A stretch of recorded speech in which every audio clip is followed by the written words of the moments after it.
In a world where we're constantly bombarded with noise telling us to speak louder, to stand out, to be seen, it's easy to forget the profound power that lies in silence. The ancient Stoics understood something that most of us have forgotten. They knew that true strength doesn't come from making the most noise. It comes from stillness, from presence, from a quiet confidence that draws people in without you saying a single word. Imagine walking into a room and without even trying, you become the focal point. Not because you're the loudest person there or the most flashy, but because you carry a presence so captivating, it's as if you're speaking volumes without opening your mouth. This isn't just ancient philosophy or some mystical concept. This is a reality you can achieve starting today. I'm talking about silent attraction, the kind of magnetism that doesn't need validation, doesn't need performance, doesn't need constant attention. It simply exists and people feel it. Today we're diving deep into 12 socially attractive habits rooted in timeless Stoic wisdom. These aren't just tips or tricks. These are principles that will transform how you show up in every room, every conversation, every relationship. And before we begin, do me a favor. Hit that subscribe button and turn on notifications, because what you're about to learn will change the way people see you. This message is for you if you've ever felt like you're different from the majority. If you've ever felt like there's more to life than just fitting in, you're the exception we've been waiting for. So don't skip any part of this video, because each habit builds on the last. Let's unravel the secrets to becoming effortlessly magnetic, to turning heads without even trying, all by mastering the ancient art of Stoic charm. Habit number 1. The power of being you. How often do we mask our true thoughts, mute our real interests, or alter our opinions just to blend in with the crowd? We've all been there, pretending to like things we don't really care about, laughing at jokes that aren't funny, agreeing with opinions that don't align with our values. But here's what the Stoics understood. The most magnetic, attractive quality you can possess is your authenticity. When you are true to yourself, you're in harmony with your nature. And this harmony resonates deeply with those around you. It's like sending out a signal that says, "This is me, unfiltered, unapologetic, and real." And believe me, that kind of truth is magnetic. Think about it. Who do you remember from the last party you attended? Was it the person trying desperately to impress everyone? Or was it the one who seemed comfortable in their own skin, speaking honestly, laughing genuinely, not trying to be anything they're not? That's the power of authenticity. It stands out in a sea of pretense. Being you means embracing your quirks, your passions, your vulnerabilities. It means standing firm in your beliefs even when the world tries to sway you otherwise. It's about finding comfort in your own skin, knowing that your genuine expression is your greatest asset. The Stoics valued virtue above all: wisdom, courage, justice, and temperance. When you live by these virtues, when you're guided by your inner moral compass, you become more than just attractive to others. You become closer to personal tranquility and true happiness. Marcus Aurelius, the great Stoic emperor, once wrote, "Waste no more time arguing about what a good person should be one." In the context of attraction, this means don't spend your life pondering over what makes someone likable. Embrace your authenticity, live by your virtues. Let your genuine self shine through. But how do you actually do this? It starts with a little introspection. Take time to understand your core values. What truly matters to you? Not what society says should matter, not what your parents want for you, not what looks good on social media, but what genuinely lights a fire in your soul. Is it creativity? Is it helping others? Is it seeking truth? Once you know your values, align your actions with them. Show up every day as the authentic you. When someone asks your opinion, give it honestly but respectfully. When you're passionate about something, let that passion show. When you're not interested in something, it's okay to say so. You don't need to pretend anymore. Here's the beautiful thing about authenticity. When you stop trying to please everyone, you naturally attract the right people, the ones who appreciate the real you, the ones who resonate with your values, the ones who see you and think finally someone real. And in a world that often values conformity over character, your authenticity becomes your superpower. It's what makes you silently attractive, drawing people towards you in the most effortless and profound way. Habit number 2, dress with intention. The way we present ourselves to the world speaks volumes before we ever utter a word. And no, Stoicism doesn't mean renouncing material possessions or ignoring how we look. Instead, it guides us toward living with intention, including how we express ourselves through style.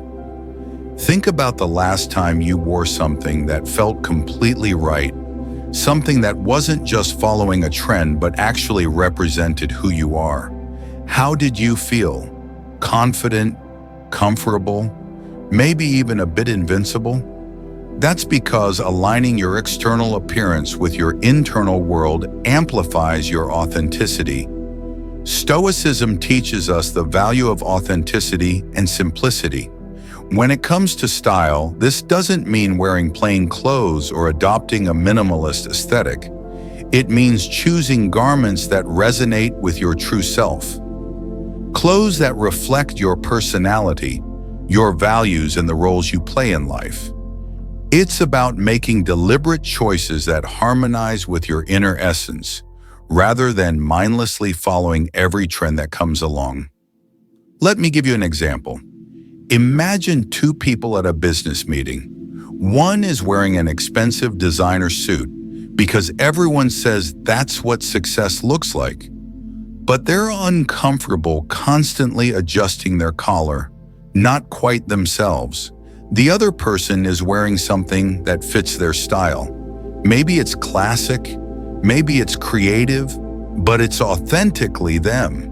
They're comfortable, confident, and that shows. Which person do you think leaves a stronger impression? The one drowning in borrowed identity, or the one owning their authentic style?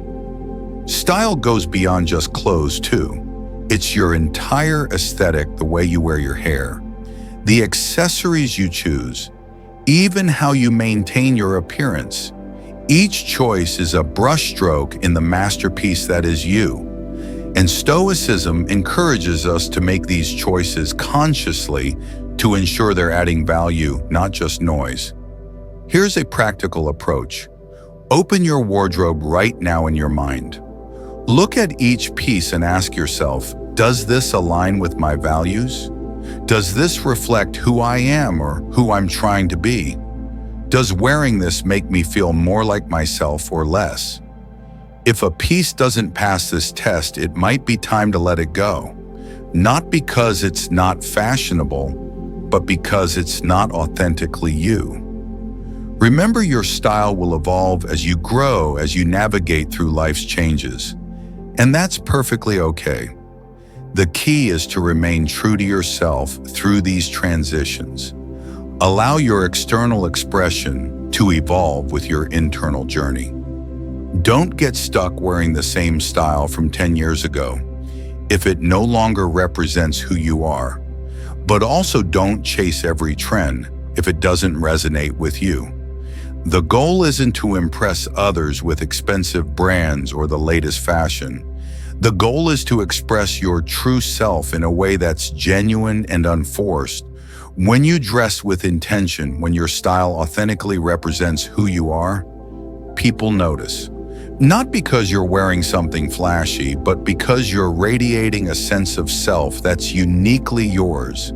And that silent confidence that comes from knowing you're presenting your authentic self to the world, that's incredibly attractive. Habit number 3, master your body language. It's fascinating how much we communicate without ever saying a word. Our posture, our gestures, even the way we move through a room, all of it sends signals to those around us. And here's the thing, most people never think about this. They slouch, they cross their arms, they avoid eye contact, and then wonder why they're not making the connections they want to make. Stoicism teaches us about control and awareness, not just of our minds, but also of our bodies. It's about understanding that our external expressions are reflections of our internal states. So when we talk about body language from a Stoic perspective, it's not just about manipulating gestures to appear a certain way. It's about aligning our outer movements with our inner virtues and intentions. It's about integrity, coherence between what we feel and what we show. Let's start with something simple. Posture. When you stand tall with your shoulders back and your head held high, you're not just telling the world that you're confident, you're telling yourself that you're worthy of respect. Good posture is a physical manifestation of self-respect and personal dignity, qualities the Stoics held in high regard. Think about someone you know who has incredible presence. I bet they don't walk into rooms with hunched shoulders looking at the floor. They walk in with their head up, taking up space, not apologizing for their existence. And that self-assured stance naturally draws people towards them. It creates an aura of approachability and trustworthiness. But it doesn't stop at posture. The subtleties of facial expressions, the warmth of a smile, the sincerity in eye contact. These elements of body language are deeply communicative. A genuine smile can disarm the most guarded heart, while sincere eye contact can forge a connection that feels as deep as any conversation. Here's something powerful. Next time you're talking to someone, really look at them. Not past them, not at your phone, not at the person walking behind them. Look at them. Make eye contact. Let them feel that in this moment they have your full attention. Do you know how rare that is in today's world? Do you know how magnetic that makes you? People are starving for genuine attention.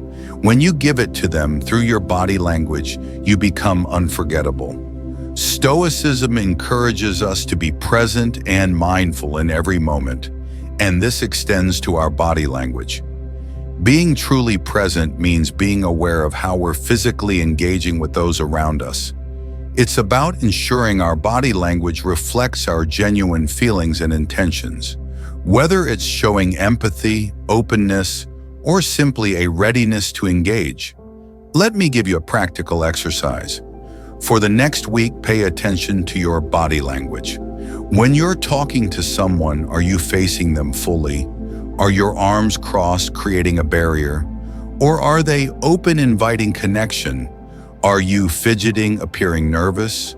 Or are you still appearing calm and confident? Are you truly present in the interaction? Or is your mind somewhere else? This mindful approach to nonverbal communication invites genuine interactions and relationships built on a foundation of trust and respect. And here's the beautiful paradox. When you stop trying to appear confident and instead focus on being present, on being genuine, on aligning your body with your intentions, confidence naturally emerges. People can feel it, and they're drawn to it like a magnet. Because in a world full of people trying to look confident, there's something rare and powerful about someone who simply is confident. Not loud, not performative, just quietly, undeniably present. Habit number 4. Develop your signature scent. It's amazing how a single fragrance can transport us back in time, evoke emotions, or even shape our perception of someone. Scent is one of the most powerful yet overlooked aspects of silent attraction. It's more than just choosing a perfume or cologne. It's about selecting a scent that becomes an integral part of your identity, one that leaves a lasting impression without a single word needing to be exchanged. The Stoics taught us about intentionality in all aspects of our lives, and that includes the seemingly mundane choice of a fragrance. It's about selecting a scent that aligns with who you are and the impression you wish to leave on the world. Not succumbing to the latest trends or the most expensive brand, but making a choice that reflects your inner self and values. Think about it. Just as Stoics believe in the significance of our actions and words reflecting our inner virtues, a carefully chosen fragrance can serve as a reflection of your personality, your mood, and even your aspirations. It's an olfactory fingerprint that says, "This is me," creating a sensory memory in the minds and noses of those you meet. I remember meeting someone years ago who wore a scent that was so unique, so perfectly them, that even now when I smell something similar, I think of that person. That's the power of a signature scent. It becomes part of how people remember you. But choosing this scent requires mindfulness. It involves understanding not just the fragrances you're drawn to, but also how they blend with your natural body chemistry, the environments you frequent, and the message you want to convey. Do you want to evoke a sense of calm and reliability? Perhaps a clean, fresh scent with notes of citrus or mint, or maybe you wish to be remembered as bold and adventurous. Then something with spicy or woody notes might be your calling. Here's the key: coherence. Ensuring that your scent choice is an extension of your personality and values. Much like the Stoic principle of living in harmony with one's true nature. Let me give you some practical advice. Don't just spray on the first fragrance you see in a store. Take your time. Test different scents on your skin, not on a paper strip.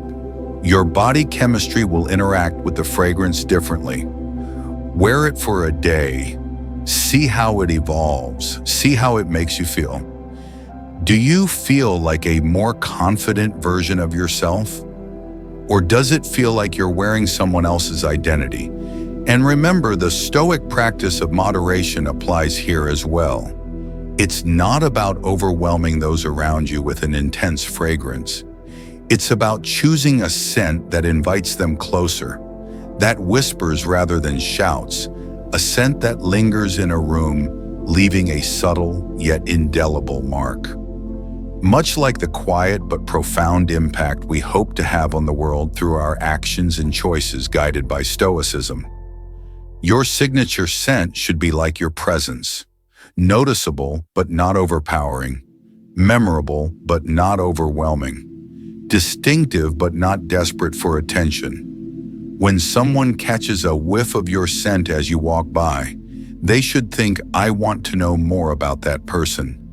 Not, "Wow, that's too much." That's the difference between silent attraction and loud desperation. One draws people in, the other pushes them away. Habit number 5. Cultivate impeccable manners. In an age where digital communication often strips away the nuances of personal interaction, manners offer a bridge back to meaningful human connections. And here's something most people don't realize.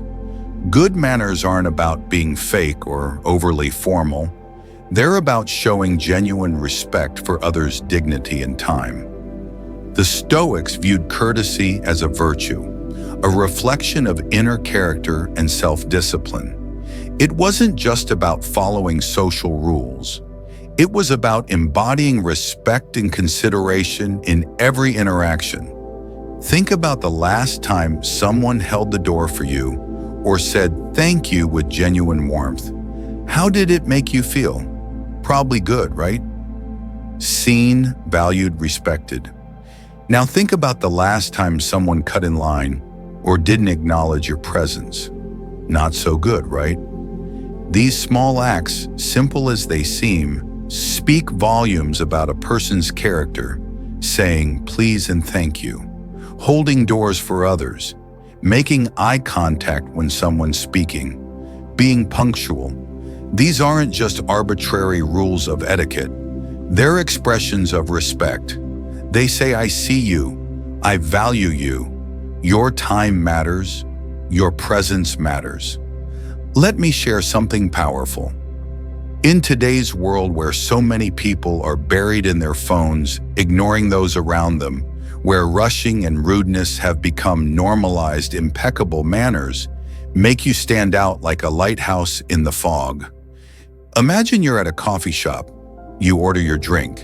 The barista is clearly overwhelmed dealing with a long line of impatient customers. Most people bark their orders, grab their drinks and leave without a word. But you make eye contact. You say good morning. You're patient. You say thank you with genuine warmth. Maybe you even ask how their day is going. That barista, they'll remember you, not because you did anything extraordinary, but because you treated them like a human being. And everyone else who witnessed that interaction, they noticed too. That silent attraction. Here's another aspect of manners that's often forgotten: active listening.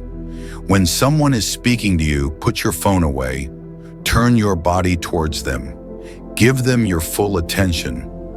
Don't interrupt. Don't think about what you're going to say next. Just listen. Really listen. This is becoming so rare that when you do it, people are drawn to you magnetically. They feel heard. They feel valued. And they want more of that. Punctuality is another form of good manners that speaks volumes. When you show up on time, you're saying, I respect your time. I value this interaction. You're important to me. When you're consistently late, you're saying the opposite, even if you don't mean to. Now, I'm not saying you need to be overly formal or stuffy. Good manners should feel natural and genuine, not forced or fake. The key is intention. Are you being courteous because you genuinely respect others? Or are you just going through the motions? People can tell the difference. And when your manners come from a place of authentic respect, they become incredibly attractive. They set you apart in a world that's forgotten how powerful simple courtesy can be. Habit number 6. Listen more than you speak. Epictetus, one of the great Stoic philosophers, said something profound. We have 2 ears and 1 mouth so that we can listen twice as much as we speak. Yet most of us do the opposite. We're so focused on what we want to say, on being heard, on making our point, that we forget the incredible power that lies in listening. Real listening. Not just waiting for your turn to talk. Here's the truth. Everyone wants to feel heard. Everyone wants to feel understood. In a world where everyone is competing for attention, where everyone is shouting to be noticed, the person who truly listens, they become magnetic. Think about your last conversation.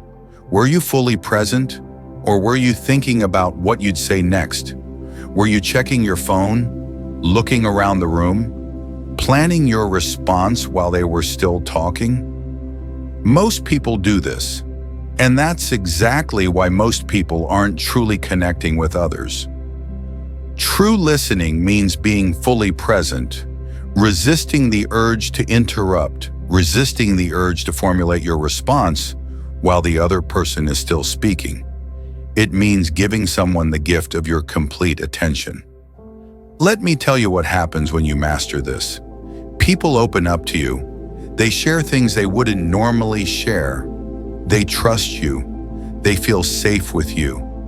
Not because you gave them advice, not because you solved their problems, but simply because you listened, really listened. Here's a powerful technique. Next time someone is speaking to you, focus entirely on understanding them. Not on responding, not on judging, not on comparing their experience to yours. Just understanding, watch their body language, notice their tone, feel their emotions. And when they're done, before you respond, pause. Take a breath, let their words sink in, then respond if a response is even needed. Sometimes the most powerful thing you can do is simply say, "I hear you. That sounds difficult. Tell me more." You know what's interesting? The less you talk, the more people think you're wise. The more you listen, the more people are drawn to you. It's counterintuitive, but it's true. Because listening is an act of generosity. It says your thoughts matter more than my need to be heard. Your experience is valuable. I'm here for you. And in a world where everyone is desperate to be heard, where everyone is talking over each other, the person who listens stands out like a lighthouse in the storm. Now, I want you to do something. If you're finding value in these habits, drop a comment below. Tell me which one resonates with you most. Which habit are you going to start practicing today? And if you haven't subscribed yet, hit that subscribe button. Because here at Stoic Ocean, we're building a community of people who want to live with more wisdom, more presence, more authenticity. Don't just watch, participate, engage. Let's build this together. Now let's continue with the remaining habits that will make you silently irresistible. Habit number 7. Practice digital minimalism. Let me ask you something honest. When was the last time you spent an entire hour without checking your phone, without scrolling through social media, without feeling that phantom vibration in your pocket? For most of us, the answer is, we can't remember. And that's a problem, because constant connectivity fragments our attention. It pulls us away from the present moment. It makes us less, not more connected to the people actually in front of us. The Stoics valued presence and mindfulness in every moment. They understood that where your attention goes, your life follows. And right now, for most people, their attention is being hijacked by their devices. Digital minimalism doesn't mean becoming a hermit or throwing away your phone. It means being intentional about your technology use. It means curating your digital diet to align with your values and well-being. Let me paint you a picture. You're at dinner with a friend, someone you haven't seen in months. But every few minutes your phone buzzes, a notification, a message, an update. And even though you're trying to focus on your friend, your attention keeps getting pulled to that screen. Your friend notices. They feel it, even if they don't say anything. They feel like they're competing with your phone for your attention, and they're losing. Now imagine the opposite. You're at dinner. Your phone is on silent, face down. Better yet, it's in your bag or in your car. All your attention is on your friend. You're fully present. You're listening deeply. You're engaged. Which version of you is more attractive? Which version creates deeper connections? The answer's obvious. Here are some practical boundaries you can set starting today. Designate phone-free times. Maybe it's the first hour after you wake up, or during meals, or an hour before bed. During these times, your phone doesn't exist. Use social media mindfully. Ask yourself, am I using this, or is it using me? Am I connecting or just consuming? Am I adding value or just scrolling mindlessly? Prioritize face-to-face interactions. Nothing replaces real human connection. No emoji, no text, no video call can match the power of being in the same room with someone. Here's what happens when you practice digital minimalism. You become more present. People feel your attention. They feel valued. They feel seen. And that's magnetic. You also become more focused, more productive, more at peace, because you're not constantly being pulled in 1,000 directions by notifications and updates that don't actually matter. The Stoics understood that peace comes from focusing on what you can control, and you can control your relationship with technology. You can decide when and how you engage with it. In a world where everyone is addicted to their screens, where everyone is half present, constantly distracted, the person who can put their phone away and be fully present, they stand out. They're memorable, they're attractive, not because they're doing something flashy, but because they're doing something rare, being fully, completely, undeniably here. Habit number 8. Embrace intellectual curiosity. The Stoics were philosophers, seekers of wisdom, lifelong learners. They understood that the mind, like the body, needs constant exercise to stay sharp and engaged. And here's something powerful about curiosity. It makes you endlessly interesting. Think about the most boring person you know. What makes them boring? It's not that they're not smart, it's that they're not curious. They've stopped asking questions. They've stopped learning. They think they know everything they need to know. And conversations with them feel stale, repetitive, like treading water. Now think about the most interesting person you know. I bet they're curious. They ask questions. They read widely. They're interested in all kinds of things. Talking to them feels like an adventure. You never know what you'll learn, what connections you'll make, what new perspectives you'll discover. That's the power of intellectual curiosity. It keeps your mind sharp and engaged. But more than that, it makes you magnetic to others. Here's how you cultivate this. Read widely. Don't just stick to one genre or topic. Read fiction and nonfiction. Read history and science. Read philosophy and biography. Each book opens a new door in your mind. Ask questions. When someone tells you about their work, don't just nod politely. Ask them about it. What do they love about it? What challenges do they face? What are they learning? People love talking about things they're passionate about. And when you show genuine curiosity, they light up. Engage in conversations that challenge your perspectives. Don't just surround yourself with people who think like you. Seek out different viewpoints, not to argue, but to understand, to expand your worldview. Here's something the Stoics practiced: intellectual humility. This is the recognition that no matter how much you know, there's infinitely more you don't know. And that's exciting, not intimidating.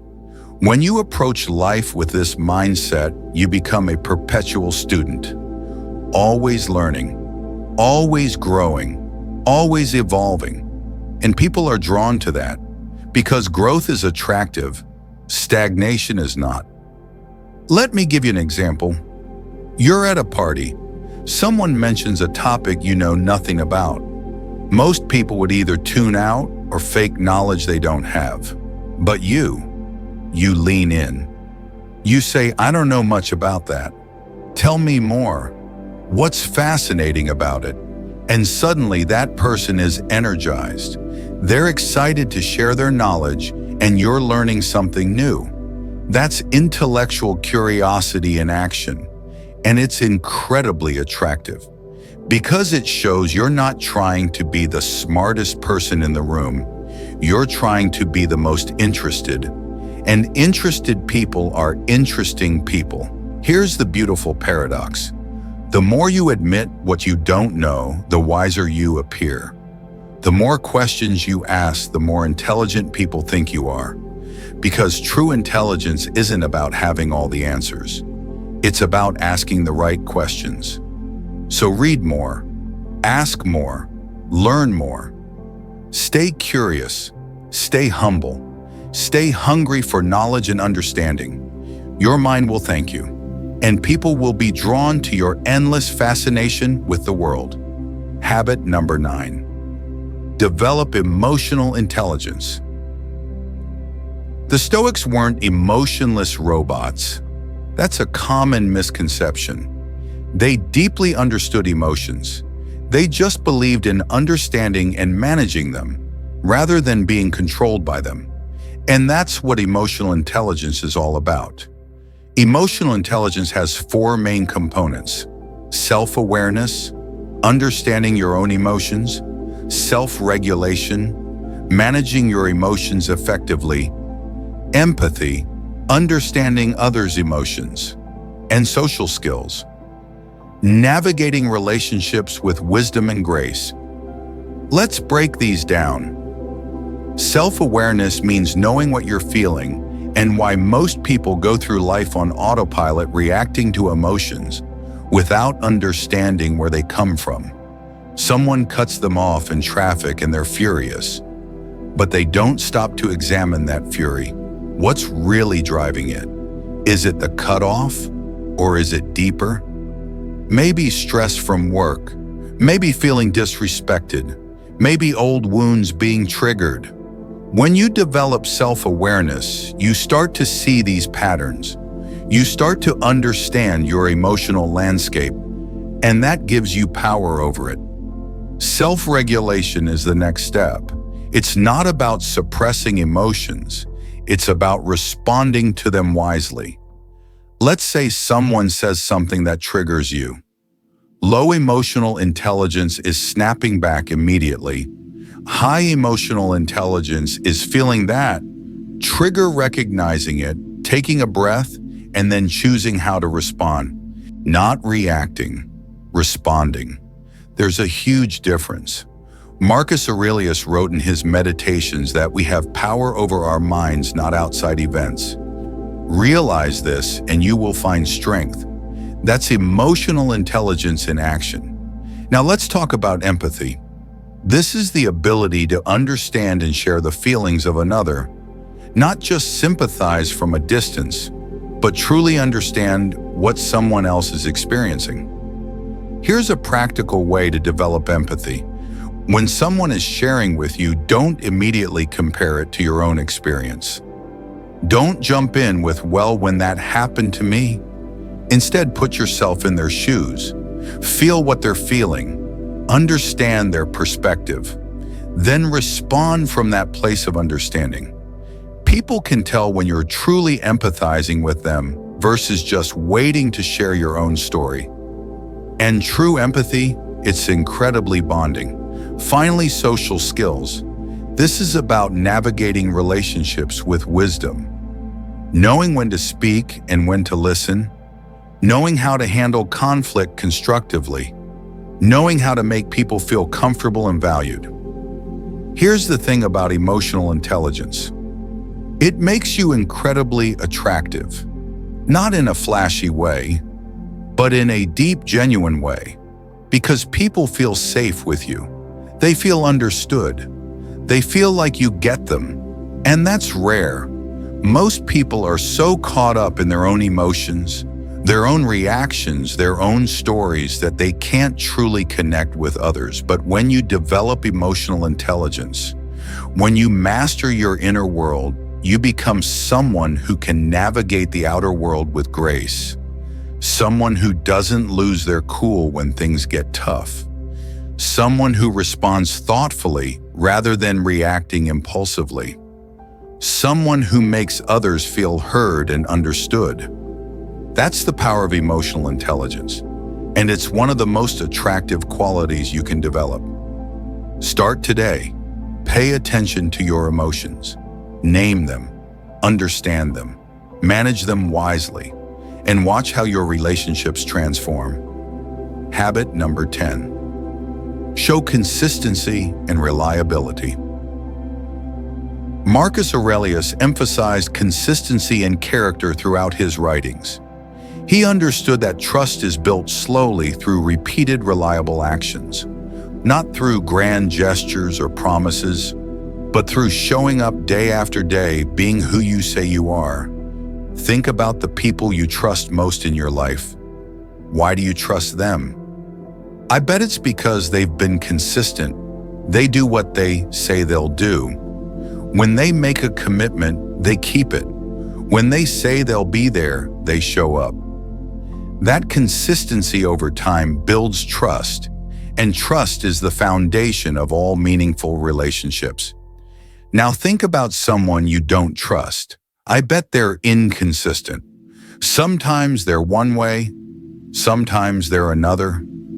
You never know which version you're going to get. They make promises they don't keep. They say one thing and do another.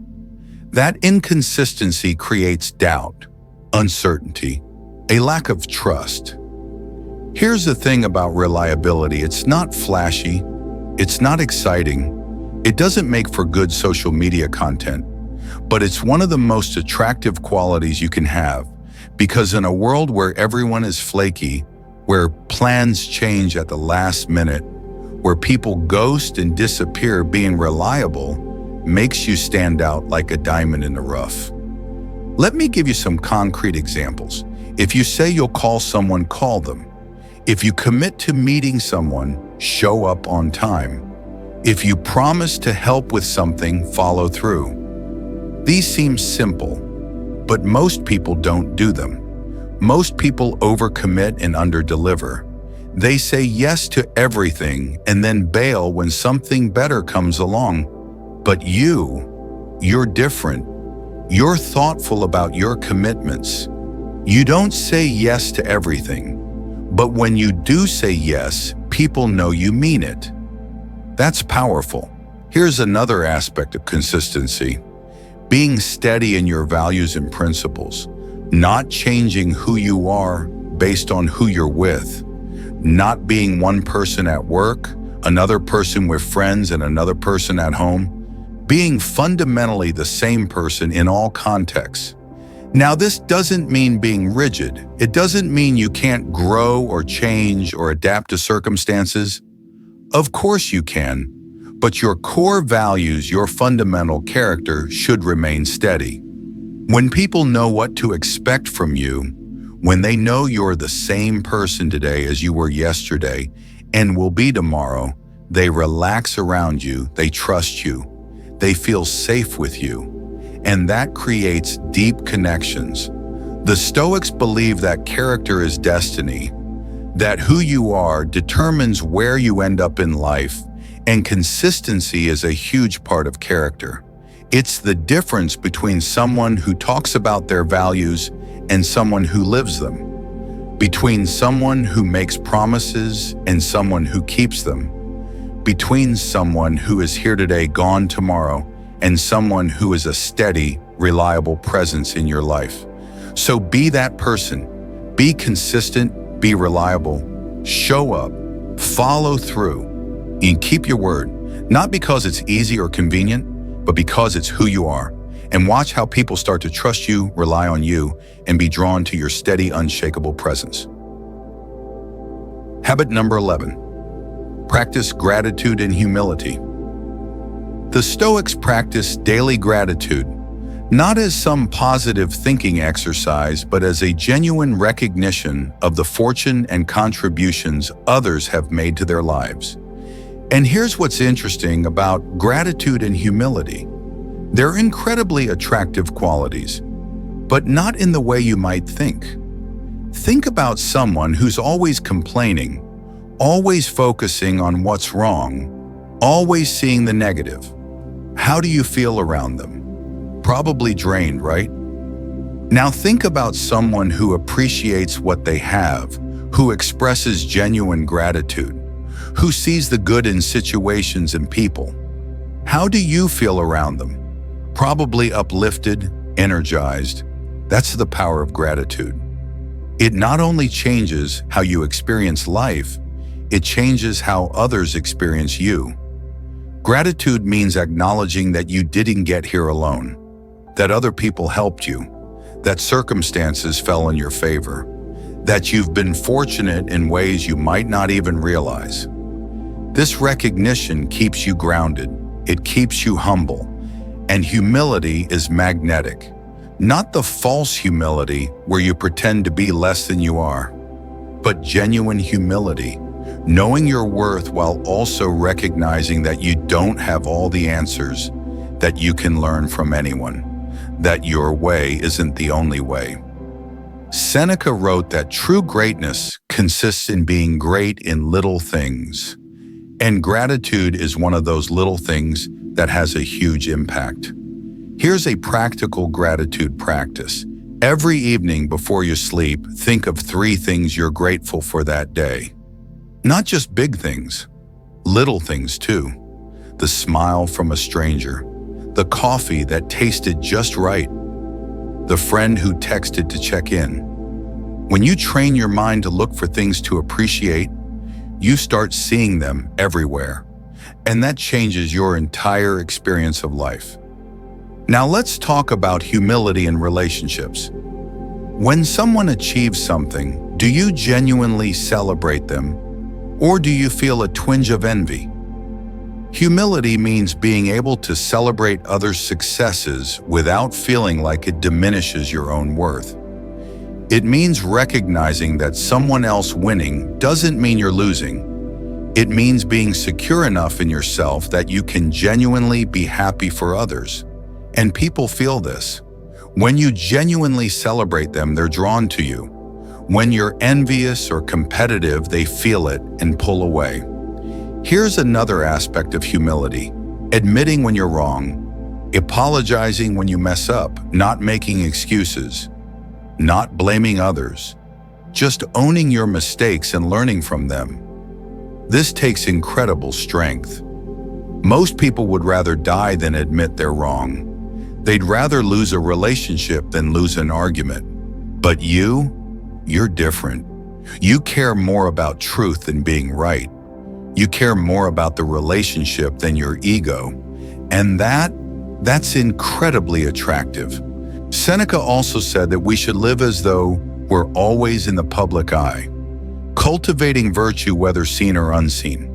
This means being grateful and humble, not for recognition, but because it's the right way to be, because it aligns with your values. When you practice gratitude and humility, you become someone who lifts others up, who makes people feel good about themselves, who creates positive energy wherever you go. And people are naturally drawn to that, like moths to a flame. So practice gratitude, express appreciation, celebrate others, admit your mistakes, stay humble, and watch how your relationships deepen and flourish. Habit number 12. Embrace solitude and reflection. Marcus Aurelius wrote his famous Meditations not for publication, but as a private journal, a space for self-examination and reflection. The Stoics valued time alone, not as escape from the world, but as essential practice for understanding oneself. And in today's hyper-connected, always-on world, the ability to be alone with your thoughts is not just rare, it's powerful. Most people are terrified of being alone. The moment they have silence, they reach for their phone. They turn on the TV. They fill the space with noise.